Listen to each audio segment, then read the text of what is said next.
Hi, this is the Interior Collective, a podcast for the business of beautiful living, presented by IDCO Studio, and I'm Anastasia Casey. Today's episode is all about how to maintain the quality of your client services as your team grows. This is a very personal topic to me. It's something that I have worked on over the years, struggled with, made big mistakes, and have since learned from. Today's guest, Clara Jung, was my first interior design client and really the catalyst to making IDCO what it is today. She was, and still is, my dream client, and I grew so much through working with her. If you fast forward a few years, Clara came back to work with us on some website updates and a few client communication documents. In full candor, I let the refresh project slip through the cracks during her updates because we weren't following our established client process that we provide for our full service clients. She totally called me out on it, super graciously, and she reminded me that while growing has pains, client experience should always come first. I've learned so much from Clara over the years. She was the obvious choice to discuss growing your team while maintaining the quality of your client services. Clara's journey to interior design, like so many of us, was unconventional. Clara left her career in corporate law to start Banner Day Interiors when she realized that legal research and courtroom appearances just did not satisfy her creatively. Today, she pursues her passion for design by working with both institutional and residential clients. Banner Day is known for their signature balance of playful patterns and the minimal aesthetic, balancing traditional interiors with color, pattern, and whimsy. Principal and founder Clara Jung's work with Banner Day has been published in Arc Digest, Domino, Design Sponge, Apartment Therapy, and so many more. Clara grew up in LA and chose to stay in California for college. Shortly after graduating from Cal Berkeley, Clara spent some time in Nepal teaching English for the Peace Corps. After surviving a couple of winters in Michigan while attending University of Michigan Law School, she returned to the Bay Area where it felt almost balmy. I want to start with some big congratulations, though. Clara was just named one of House Beautiful's 2022 Next Wave Designers. And on top of that, she's a brand new mom. Congratulations on your newborn, Clara, and welcome to the show. I'm so grateful to have you. Thanks, Anastasia, for having me. I feel like super honored and excited to talk to you. We have, as I mentioned before, personal experience in this exact topic, which I'm sure is not unique to me, probably wasn't unique to Clara, and I'm so grateful for the opportunity to grow from it.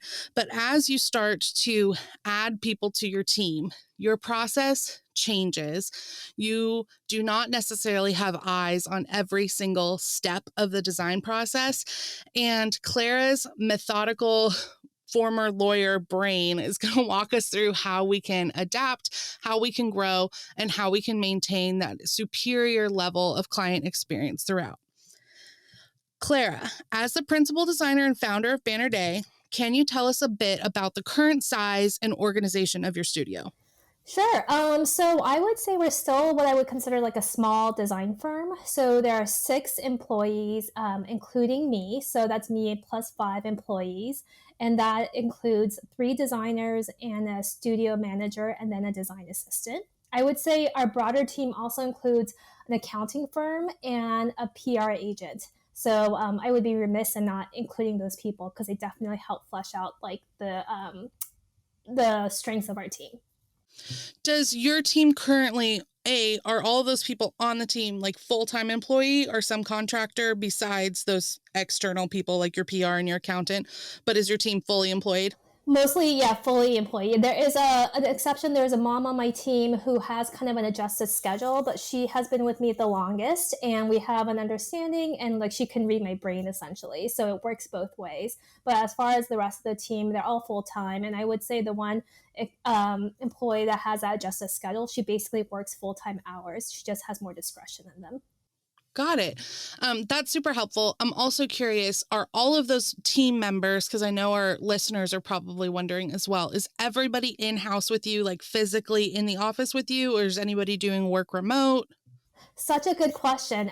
For us, because we're so hands-on in terms of project management and we really advertise ourselves as full service, all the team members are in the Bay Area, and that's a requirement for employment at my firm. And that is largely because we do a lot of site visits. There are things that can't be done virtually, unlike like your industry, Anastasia, where maybe you have a contractor in like Finland, I don't know where, but like it doesn't really work to go check out tile and grout and stuff like that. So we require 2 days a week in the office. And for the other 3 days, it's flex. So if you happen to come into the office, that's great. And if not, you're free to work from home.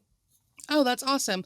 Are those 2 required days, are they the same days for everyone each week? Or is it like just you need to be here 2 days a week, whichever days work?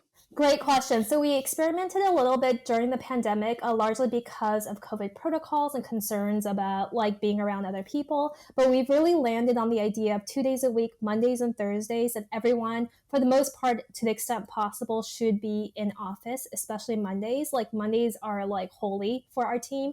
That's when we go over the week's agendas, the priorities, any troubleshooting that occurred over the weekend. And the point of being in office for us is really, sometimes, putting things on Slack or Asana takes way more time than just turning around and asking your coworker a question. And so that's really important to me. So that's the purpose of having everyone come in on the same days. I would say another thing that I would recommend if you have a similarly sized team is I've always paid for lunch for my team on Mondays. And I've gotten a lot of good feedback on that. They say that it just helps them on Sunday. That's like one less thing to worry about. And it's just like a nice time to bond. Talk about what we did over the weekend. And like, that's not always the case. Like sometimes somebody's like, I have to just work through lunch, but I hope to kind of develop a culture where that's kind of, something that we do. I love that. It's interesting you say that. We have also, especially since COVID, you were right. We do have employees all across the country, and then we do have contractors in Paris, London, and True in Croatia. So we are a very remote team, but we've grown our Austin studio where there's 8 of us now locally that come into the studio. And we also have like everybody needs to be in on Mondays, Wednesdays, Tuesdays and Thursdays. People can work from home, or if they want to come in, that's great too. Usually they opt not to. It's just me. And then we've actually just established, this year will be the first year that we're doing summer Fridays. And so from Memorial Day through Labor Day, every other Friday will be a day off. Wow. And so we get to have 3-day weekends. We also do it between Thanksgiving and Christmas, which ends up only being an extra 2 days off. But I'm excited for that. I've just really found that our team produces more quality work when they have a little bit of freedom. So I love to hear that you have something similar set up in your firm. Yeah, that's amazing. I love to hear that. I mean, Summer Fridays I've always associated with the New York kind of a work culture, but I love that you're implementing it in Texas. I am somewhat selfish because we did just get a lake house and I want to have Fridays off, but I am always one that I'm like, if I want or expect something, then I want to make sure my whole team gets that same. So I try to lead by example that way. So we'll see how it goes. I'll report back this fall and see how Summer Fridays worked out. Talk me through how long you worked solo before making your first hire or outsourcing beyond yourself. Yeah, I think it was 2.5 to 3 years into starting my firm. And my first hire was a contractor who's still with me, and she's the mom I referred to earlier. And so I shared her with another designer, and she's still with me. So I think it's almost like 5 years later. She's kind of basically my right-hand woman. And she's like, I've never had an older sister, and I consider her kind of, my older sister in a lot of ways. Oh, I love that. Can you tell us when you made that first hire, what their role was? And a conversation that I have a lot is hiring for a role, not a person, in the sense that I have found bringing someone on, I need to have a very clear understanding of what they're going to own top to bottom, instead of someone who's going to look at my to-do list and cross things off. That ends up being a lot of micromanaging and just time coming up with what this to-do list is that you're going to hand off. So talk me through what that first employee for you looked like, and if there's anything you would do differently. Yeah, I mean, that's a really easy question for me. So let me step back a little bit. I'm self-taught. I didn't go back to design school. And so I did dabble in like a couple of classes at Berkeley Extension, which is type of a design degree in San Francisco. And I went to a couple of classes, and honestly, I finished those classes, but I couldn't keep up because I was so busy with clients, and I already had clients. And so I was talking to a couple of my peers at the school, and they're like, the hardest part is getting clients. If that's your hard part, you can contract a lot of the other work. And a light bulb just hit like in my head, and like, why am I trying to do these like CAD drawings or schedule drawings when there's like a million people that can contract out to? And I'm really good at, the business side of obtaining clients and just like the general like design side. So for me, this role was specifically for someone who had amazing CAD and SketchUp skills. And that's who I hired for. And so this employee is just really good at it. And she's very technical and is really able to kind of bridge that gap between my design vision and putting that on paper as far as construction documents or design documents are concerned. That's such great advice. I so often see our clients at IDCO will say that they're ready to hire someone and they're like, oh, I want a design assistant. Like, that's who I need. And my question to them is always like, what is the part of your job that you don't feel fully qualified to do, or you just don't enjoy doing as much? Because that's what you should be hiring for. And in your case, you didn't have those technical skills. You obviously had the vision and the design eye. And so I'm so glad to hear that you went that route. And I so encourage anybody listening to focus mostly on what the role is that you're bringing in and not necessarily just the extra body. We always talk about growing pains as business owners, or maybe we should talk about it more often. But over the years, what type of growth has resulted in the need to adapt Banner Day? I actually don't have a hard time letting go and delegating, which might sound crazy to some people. People might envision me as a micromanager, but I'm not. I am like, if I can outsource this, I will to a certain extent. There are some things I don't. So I always promise clients that I am the creative force behind the firm. I will review any design board, any design presentation that comes their way, and that is still true. But I think I definitely had to do a reset. I would say like in 2020 when work was absolutely bonkers and I was working crazy hours and having no breaks and no time off, to kind of reset our systems and figure out like, how do we streamline how there were so many projects at a certain point that people on my team didn't know who was what and where things were going. And so I was like, I've been putting this off forever, but I kind of just had to sit down and start the process of a handbook and also like, I guess like pipeline of how processes work. And my excuse was always that I didn't have to do this because all projects are different. And that is totally true. Like construction projects, like you really can't anticipate what comes up, what will need help with troubleshooting. Like it varies so much depending on client, contractor, project. But it's really good to have a baseline. And I realized that. I would say the key solution, not overall solution, but key component is hiring my studio manager, who is really helping me kind of, I have the thought in my head, but I can just email her or Slack her and be like, hey, Michaela, can you make it official and put it in our materials, or how do we record it in a way that is translated to not only the clients, but the team? Mm-hmm. One thing that we've recently implemented, and I try to tell people as we scale, because we're up to like 22 people now, Crazy. which is bizarre. Yeah. Whenever I have something I need to train someone on, or whenever I'm like, oh, we really need to document this, I like to use Loom and I screen record myself as I'm doing the task so that someone can watch it and rewind it as many times as they need to follow along. Now, that said, it's a lot easier because everything we're doing is digital. So pretty much their entire role is happening behind a screen. What are some of the ways that you implement training materials or tutorials or that handbook in your own firm? So we definitely have a retreat at the beginning of the year. And so we go over like down to like the nitty gritty of like, how do we treat proposals or invoices, or how do we do procurement? And the retreat is not just to transmit information, but it's to really solicit feedback from the team. And like, because honestly, at this point, I'm not doing the purchasing. I'm not doing a lot of the things that you started out with. So I'm not the best person to actually be dictating on how things should go. So it's always asking the broader team, like, what are the changes do you think we need to make? Like, what are the mistakes we made the past year? And then, again, we're going to have a mid-year retreat to kind of take all that stuff that we talked at the beginning of the year and see how we can finesse it even further. I hate to kind of say it, but for us, a lot of it is just like day-to-day mentoring, and because we have relatively two new employees. And so it is incumbent upon the senior members of my team to kind of help my junior employees and mentor them through the processes, because there are so many exceptions. Like, for example, trade vendors, all the trade discounts are different. How you transmit orders are different. How you specify things are different. So we can have a universal protocol, but it is not equally applicable. And it's just unfortunate that that's the case. But that's kind of why clients pay us a higher hourly rate to kind of deal with that kind of, just like 20 emails about door hardware, because that's what it is, So, Yeah, totally. yeah.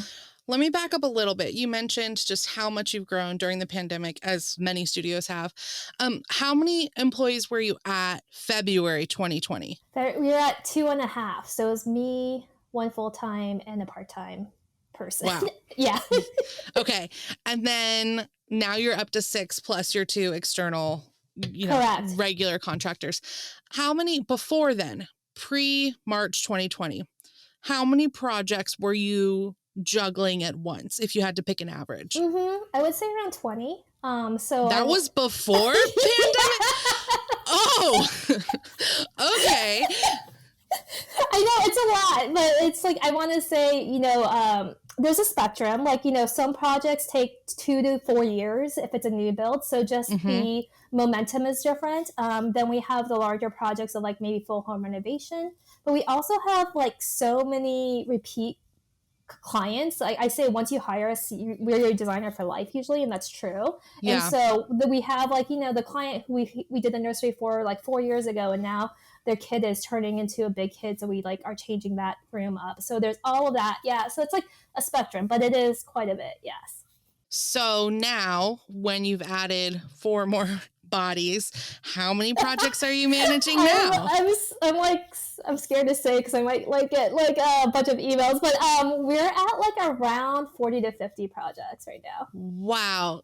I am so in awe of you and so proud of you and so excited for myself, because that's 40 or 50 projects I get to see of your work, and that is a win. So we mentioned earlier you're a new mom. I know that your daughter came earlier than expected. How did you plan your client process to shift with your team as you were getting ready to be on leave, if you're even on leave? Yeah, so that kind of went out the window when my daughter came like 7 weeks early. So we had a plan set in place. I was going to write that email to all the clients and like extended team members, like the contractors and stuff, and that never even got sent out. So it was just, it was kind of a shit show. Maybe you have to edit that out, but basically that's what it was. And so what happened was, like, we literally had 3 days of notice that she was coming in early, and it was kind of honestly a mad scramble. Like, I think I just want to give kudos to my team. Like, they just like performed like crazy. Like, they filled in all the gaps that I would have. They also said, we didn't realize how much you facilitated communication. So I'm like, I'm glad I'm needed. Glad you have a job when you come back. Yeah. And then also my clients, they were amazing. They like, without exception, they all understood what was going on, had no problem like leaving me off emails, working directly with my team. And I think it also speaks to our system. So for each project, we have a lead designer. Additionally, we have a secondary designer, and the secondary designer operates as basically like a substitute teacher, essentially. So if the lead designer is on vacation or, out of office, the substitute designer kind of steps in. So for any project in our firm, for the most part, you have 3 people that are kind of in the details of your project. It would be me, the primary designer, and then the secondary designer. And so as a team of 6, that's like half the team knowing what's essentially going on or can catch up really quickly on what's going on. And so that was really clutch. And so, I mean, I probably shouldn't say this, but I also worked while I was in the NICU. There wasn't much to do. I did what I could, but I was sitting in a hospital for like 10 hours a day. And when I was needed, I was obviously spending time with my daughter, but other times we were just literally sitting there. So I was just it was a nice distraction for me. And I know part of owning your own firm is like, I don't have that really long, nice maternity leave or parental leave that my husband has. And I'm okay with that. I have the flexibility to work from home now when I need to, or schedule my meetings in a certain way. So I might be working on an afternoon on a Saturday, but I can spend like Mondays with her. I think a key thing you mentioned there is that you are never assigned the lead designer on a project. And so there is that opportunity when you need to be pulled somewhere else. There's someone else who's in charge, even though you're the last set of eyes that sees everything before it goes out. That's definitely a lesson that is so costly to learn before it becomes a lesson that costed you to learn. My right hand at IDCO, Lexi, had her baby 7 weeks early. Mm-hmm. We had planned, prepared, hired 6 months in advance. Right before she actually went into labor, we had to make a shift in who was taking over her role. It didn't work out, and we brought in someone new. And I was sure we were closing shop. Like, I was like, Lexi's out 1000%. Like, we are going to close the shop and we'll pick it back up when she gets back. And I was terrified. And it was so amazing to see how the team just rallied and filled in the gaps, because everyone does understand every project to a certain level. Mm-hmm. And certainly there was some extra explanations. She's literally getting her C-section texting me about what client needed to go out that day. And I'm like, please stop. We will figure it out. So it's funny that your daughter came 7 weeks early, because that's like a trigger for me to hear that. We thought we were so prepared. And as Quinn and I continue to family plan and see what that looks like, I really appreciate you sharing like how you set up for that, and also how all plans just go out the window anyway, and you just need to be okay with that. Yeah, I mean, I think flexibility, like most people say, is clutch for parenthood, but also just like, work-life balance. Yeah. In an ideal world, you would be spending all of your working hours designing beautiful spaces. We created our client email template specifically to give you back time to design and get you away from your inbox. Our copywriters crafted 30 emails that fit into every step of your design process. Do yourself a favor and visit IDCO.studio and get those hours back in your day. How do you document your client processes internally and externally? This would probably go back to what kind of documentation and client education are you providing, as well as do you have Google Docs of step-by-step processes for everything, or is it in spreadsheets, or is it, like you talked about, is it literally just in person showing like live tutorials as someone works through things? Yeah, so I would say for clients, the client process specifically, we have three material like booklets, I would say. So we have the investment guide, which we send for potential clients that we would be interested in potentially working with. Then we have the welcome guide, and then the client guide. So with all three of those, they kind of go into further detail depending on how far down the process this client comes to us with. Is like our overall philosophy, but also very, very specifically step by step how the process usually works. And then also just our, things that come up in terms of like project management, invoicing, just like even stuff like what is an FF&E sheet, like, so construction documents, so they know why they're paying us, what these documents mean, and how they serve a purpose. For most of our clients, there are some that have done construction, but a lot of them haven't, so they don't understand like why certain drawings are needed, why like we're doing the things that we're doing. And I feel like the big gap is often educating them on like why you're paying us to do this. Can you explain a little more the difference between the welcome guide and the client booklet? Yes. So the welcome guide is, so this is, the scenario is like, okay, I already met the client for an initial consultation. They love me. They want to hire me. And I'll be like, okay, here is our welcome guide. This is what the process in broad strokes would look like. So stuff that normally wouldn't be in the investment guide, such as like our sliding scale of hourly rates, depending on seniority, more detail into how we deal with trade discounts, stuff like that, and how our invoicing like calendar works. So it just goes into more detail, versus the investment guide is a little bit more fluffy. So it's more kind of like a marketing material of like, hey, this is all that we've done. Here are the great things clients have said about us. Here is our like flat fee versus hourly fee design process, stuff like that. And then going back to the client guide is very technical. Like I said before, it goes into kind of the names of documents, why we're using them, how it serves a purpose, and why, like, yeah, they're important essentially. So do you send your welcome guide before a signed proposal and contract, or after? We sign the welcome guide usually after the initial consultation. So that's usually means I've met these people in person, they pay me for the initial consultation, and they're like, it's clear that there is chemistry and we want to work with each other, and I send them the welcome guide. Got it. Okay. That's super clear. Thank you. Mm-hmm. How often do you revamp your client process? A lot. Mm-hmm. Yeah, I would say like there's always something we are trying to implement and try to like we kind of write it out and see if it's working or not. I would say that we get feedback. I kind of interpret all emails I get from clients as a type of feedback mechanism. So they're like, why is it not like this? Why is it not like that? And the problem is um, I have to be careful of not tailoring the experience so uniquely to one client. As you know, all clients are different. So it's like, what is the way to implement it in a way that is applicable to most people? So as you probably also know, some clients require a higher touch. So there are those clients. We might not revamp the retreat materials or like core materials every month, but we are always experimenting with like how can we improve communication, how can we improve the overall experience, pretty much monthly if not weekly. You mentioned earlier that when you went on leave after your daughter was born, or quotation marks leave, that your team was surprised as how much interaction and communication you actually do have with the clients. When you are sending off presentations, who is the touch point at your company within the teams assigned to a project? Is it you that's sending everything, or is it the lead designer? No way. It's definitely the lead designer. And then I kind of trust them to channel like my voice, but they're not me. So like almost never, but sometimes I'll chime in, I'll reply all and be like, I'm chiming in because, you know, blah, blah, blah. Like this is one thought I had.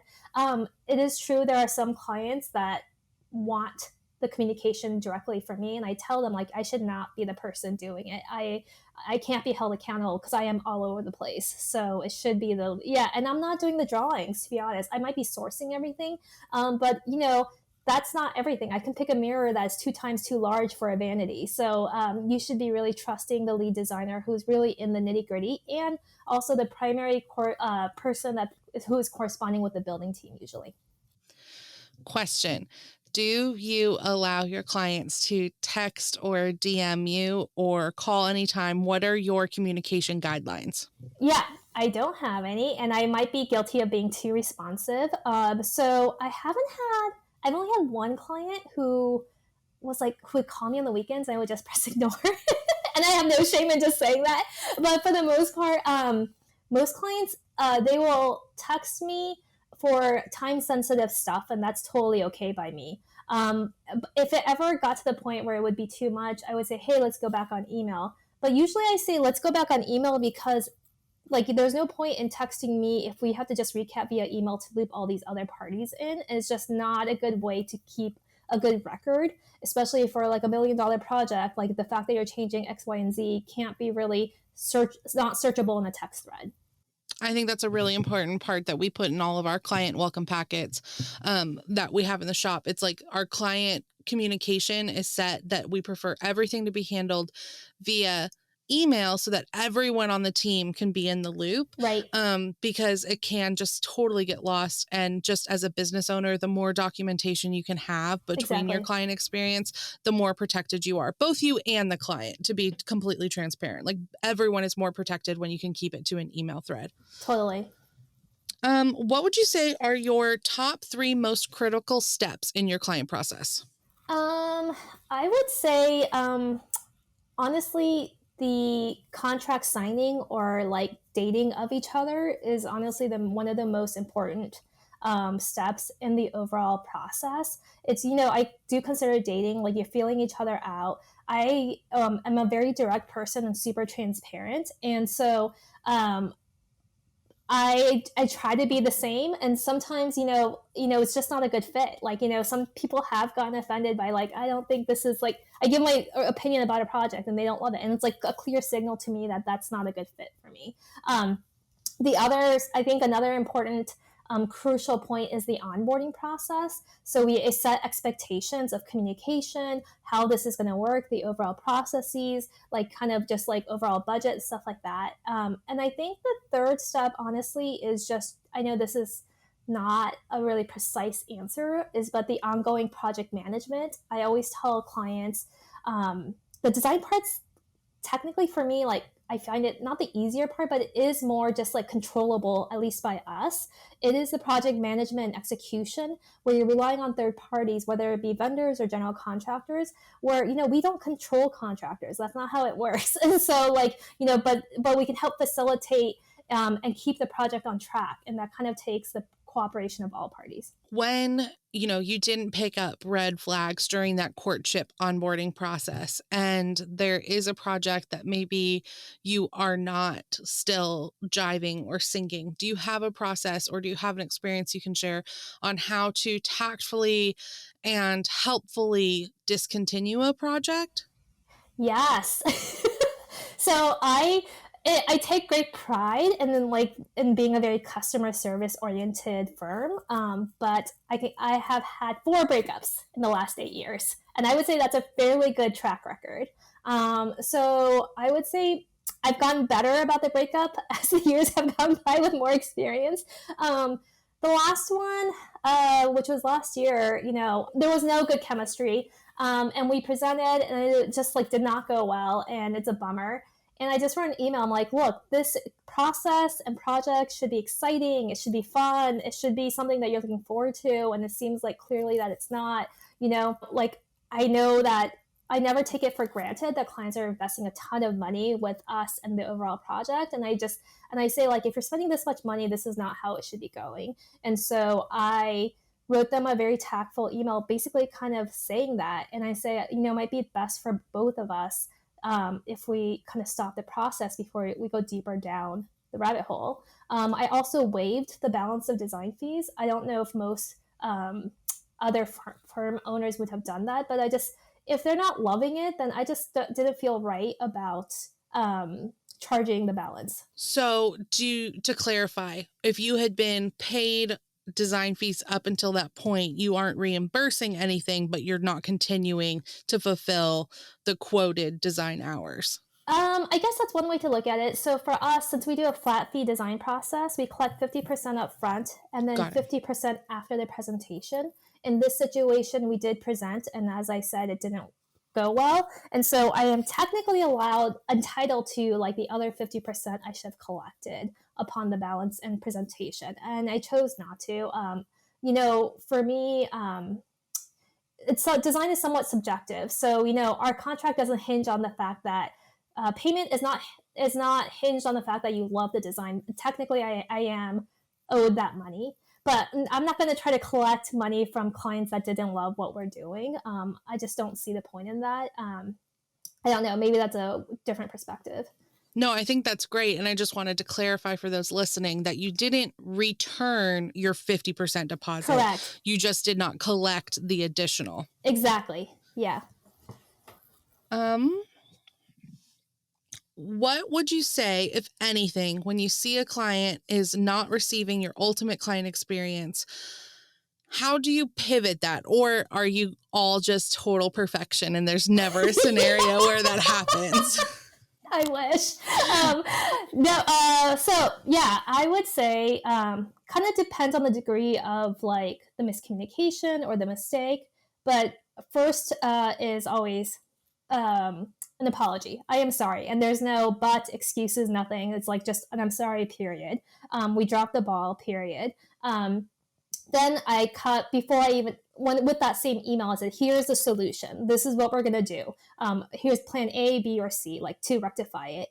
And then the other thing I do, if possible, if it costs money, I always waive my time to correct that mistake, mine or the team's time. And then if there's an additional cost differential because, I don't know, there's expedited shipping because the wallpaper didn't come in time, then we pay for that. So usually we try to do, I think the straight out apology is the most important thing because no one wants to hear excuses, including me.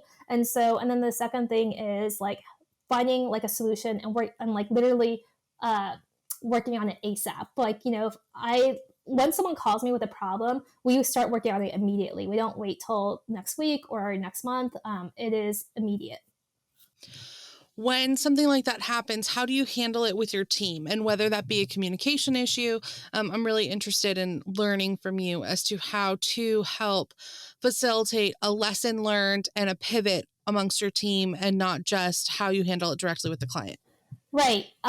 So I really, really, really am conscientious after working at law firms and working for partners, law firm partners, about being kind and showing grace and being understanding. So usually I say, okay, this mistake was made. Look, I get it. Mistakes happen. Let's just try, like, what can we do to mitigate or reduce that in the future? So that's always the first question. I made a mistake. I mismeasured for a wall, and now we have 2 nightstands that are worth $7,000 in my office. So, like, I am not immune to mistakes. I tell them, like, look, those nightstands are like haunting me every night. So I understand, but like, so I don't blame you, but it does cost money. So we the first question I ask my team is like, what can we do? What can we change in our process or communication to make sure this doesn't happen again? So, and then secondly, at the beginning of the year retreat, I kind of show them, not to shame anyone or anything like that, like just to show them how much a mistake can cost or cut into the profitability of a project. So like, I just showed them the numbers. Like, this was a design fee. These were our markups. This was our projected profit. We made these 2 mistakes and basically we're in the hole for that project. And so I'm just showing you, like, just so they can appreciate, and hopefully that kind of stays with them to be a little bit more careful, just to be more thoughtful about like ordering, especially custom pieces, stuff like that. Because I think in some ways, not that this is true of any of my employees, but they think, we're so busy, money's coming in, like these mistakes, I don't want it to seem like I say it's a mistake and I'm happy to pay for it. Mistakes happen, but I don't want it to be an atmosphere of like casualness about it. Like, it should still mean something. Yeah. I think that's great. One thing I've learned with my team is that when a mistake is made, especially from a client's perspective, at the end of the day, any mistake that's made at IDCO is my mistake. I did not provide them the attention that they needed when they were looking for revisions. I did not properly teach them. I did not communicate what the client had specifically asked for. Whether as a business owner, deep down in your gut, it actually was someone else's oversight. Right. At the end of the day, it's your mistake. And I try to approach every conversation with an employee introing that I did not give you what you needed to prevent this mistake from happening. So let's learn from this together. And I really like your idea of showcasing, just so you know what this mistake ends up costing us. And one thing that actually came up recently when we had to refund something, refunds aren't something that happen a lot at IDCO, but it did. And it was a big one. And just explaining, this is 3 people's salaries this month. When you break it down like that, so that people can understand the weight of what those mistakes actually make. And by positioning it as, I didn't give you what you needed, they're comfortable knowing like they're not going to not get paid that month. I don't ever want them to worry about paying their mortgage, but I do want them to understand that we need to slow down a little bit. No matter how busy we are, we either need to help delegate, ask for help, or just slow down a little bit to make sure that those mistakes don't happen. Yeah, I love that. I love that you are like also saying like, at the end of the day, you are the owner and the principal. So it is true. It is an extension. The team is an extension of my responsibility and kind of my mistakes. And I did the same, when we had that sample project of how the mistakes ate into the profitability. I said, this is somebody's like salary for however many months. I would rather give you guys crazy ass bonuses at the end of the year instead of paying for these mistakes. Yeah. Totally. Projects can be both made or broken by the relationship you have with your client. You mentioned that you have forever clients that come back to you with every pivot and growth phase of their life. What would you say is your top 2 secret sauce ingredients to making those clients turn into lifetime clients? Yeah, I would say, I think it's about perspective. I view this business it is a design business, but for me, it's really a client services business. And I think that's just the way it is. So if you don't like clients, if you don't like client services, this is not the business for you.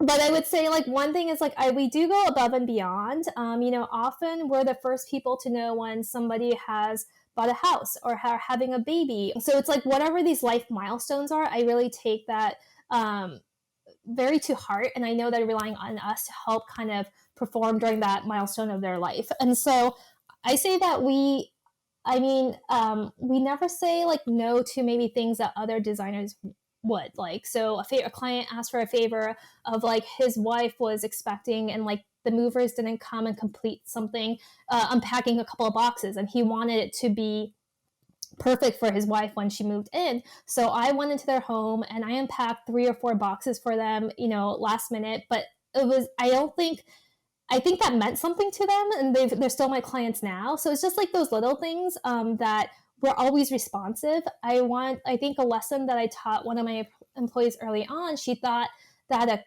a request from a client was totally unreasonable. And she said, like, this is not within my scope. And I was like, is it really not? I'm like, you might not like the request, but I view it as part of the project. And so it's like, you have to kind of put your ego at the door and say, like, is this part of my job or not? And if the job description is broadly client services, then it usually is. That said, I'm not like saying go get like do their laundry or like like cook for them, but I'm just saying, yeah, like I think that's part of the reason why clients really love us. I love that. Okay, I have a pop quiz question Okay. for you, Clara, that I did not previously send ahead of time. But I'm really interested to know, how were you handling client communications and a great client experience, like in the midst of a pandemic when things are so backlogged and back ordered and missing? How do you keep that like amazing personal touch when things can kind of be a little disappointing in this phase, especially if they've worked with a designer before and it went a different way? Yeah, that's a really good question. It's hard and it's tough, but I think it goes back to the point of like when you're dating your client or potential client, it's really important to see, are they realistic about things? Are they just like, out of touch with what's going on? I think that's really important because then you don't have to do the education further down the process of like why this chair is still stuck on a cargo ship off in Oakland, So stuff like that. Yeah, I think, well, honestly, I say it a lot, but I think my clients are pretty amazing. They really have realistic expectations of things, and I do want to take some credit because I am transparent to a fault, so I will educate them. I'm telling clients now, if you want to do a full house furniture project, it's going to take a year to install at least, and that may cost us some potential clients. But that you're gonna have to cross that bridge whether you get this client now or later. You know what I mean? So I'd rather just be open about it. Yeah. Lastly, are there any thoughts on pivots or scale for Banner Day moving forward? Mm, that's a good question. I've actually thought about this quite a bit. We could have added more headcount last year and this year, and I've decided conscientiously not to do that. We're doing really great right now. I feel like we're hitting our stride. And I had that question of like, do I want to grow? Do I want to try something else like a lot of other designers are doing, perhaps open an online shop? And I decided no. Like I know what I like to do. I like to work with clients on create beautiful spaces. I love our team as it is now. And kind of just embracing that. I don't know if that's true a year from now or 2 years from now, but I think this is where I am. I love that so much. It's something I work really hard on and fail miserably all the time, but practicing content and being content and proud and fulfilled in where your business is now, and not feeling like there needs to be this huge next step to continue to run a successful business. You're already running a successful business and it doesn't need to look any different than that. So thank you so much for sharing that. You can follow Clara at Banner Day Interiors on Instagram and visit her stunning portfolio of work at bannerdaysf.com. Again, that's Banner Day Interiors on Instagram and bannerdaysf.com. Don't forget to pick up your copy of House Beautiful this month so you can see Clara's work as one of House Beautiful's next wave designers. Clara's work at Banner Day has always moved me. Clara, your ability to inject modern elements of whimsy into my hometown of San Francisco's historic buildings while keeping the spaces feeling calm and soothing is unprecedented. However, watching you run a business with your brilliant, legally trained brain has changed me forever. Thank you so much for always being my friend, for leading the industry by example, and upholding a level of integrity that so many of us strive to achieve. Thank you. Thank you from the bottom of my heart for joining us today on the Interior Collective. Thanks for having me. So much fun. If you weren't able to write down everything you heard today, you can find all the links, projects, and images we referenced and other details from this episode of the Interior Collective on our website at idco.studio/podcast. Be sure to follow along on Instagram and subscribe to our newsletter to stay up to date on what we're talking about next week. If you love our podcast, please leave us a review. If you have questions or topics you'd like to hear next, go ahead and email me at hi@theinterior.co. Again, that is hi@theinterior.co.